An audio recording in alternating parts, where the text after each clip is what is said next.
ଗୋଟିଏ ନୂଆ ବିବାହିତ ଦମ୍ପତି ଥିଲେ। ଦୁହେଁ ପରସ୍ପରକୁ ବହୁତ ଭଲ ପାଉଥିଲେ। ବିବାହର ପ୍ରଥମ କିଛି ଦିନ ସବୁକିଛି ସୁନ୍ଦର ଲାଗୁଥିଲା।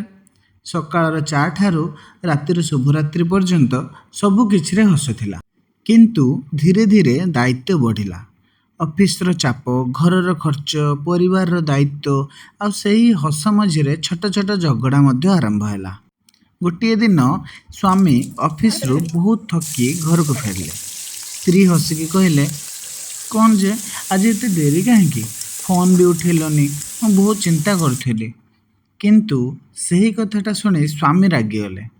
ଦିନସାରା କାମ କରି ଆସିଛି, ଘରକୁ ଆସିଲା ପରେ ବି ମୋତେ କ'ଣ ଜବାବ ଦେବାକୁ ପଡ଼ିବ?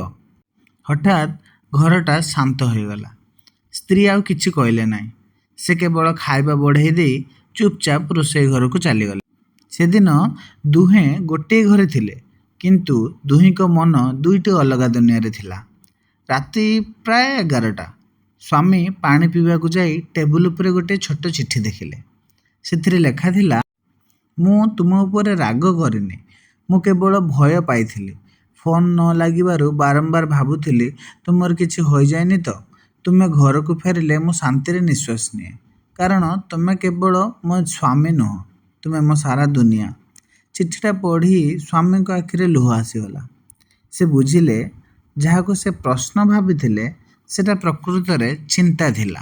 ସେ ଧୀରେ ଯାଇ ସ୍ତ୍ରୀଙ୍କ ପାଖରେ ବସିଲେ। ତାଙ୍କ ହାତ ଧରି କହିଲେ, ମୋତେ କ୍ଷମା କର। ଅଫିସର ରାଗ ମୁଁ ତୁମ ଉପରେ କାଢ଼ିଦେଲି। ତୁମେ ଭୁଲ ନଥିଲ। ସ୍ତ୍ରୀ ହାଲୁକା ହସି କହିଲେ, ଆମେ ଦୁଇଜଣ ଗୋଟିଏ ଟିମ୍। ବାହାର ଦୁନିଆ ସହ ଲଢ଼ିବା, ପରସ୍ପର ସହ ନୁହଁ। ସେହି ଗୋଟିଏ ବାକ୍ୟ ସ୍ୱାମୀଙ୍କ ଜୀବନ ବଦଳାଇ ଦେଲା। ସେହି ଦିନଠାରୁ ଯେତେବେଳେ ବି ରାଗ ଆସୁଥିଲା, ଦୁହେଁ କଥା ହେଉଥିଲେ। କେହି ଜିତିବାକୁ ଚେଷ୍ଟା କରୁନଥିଲେ।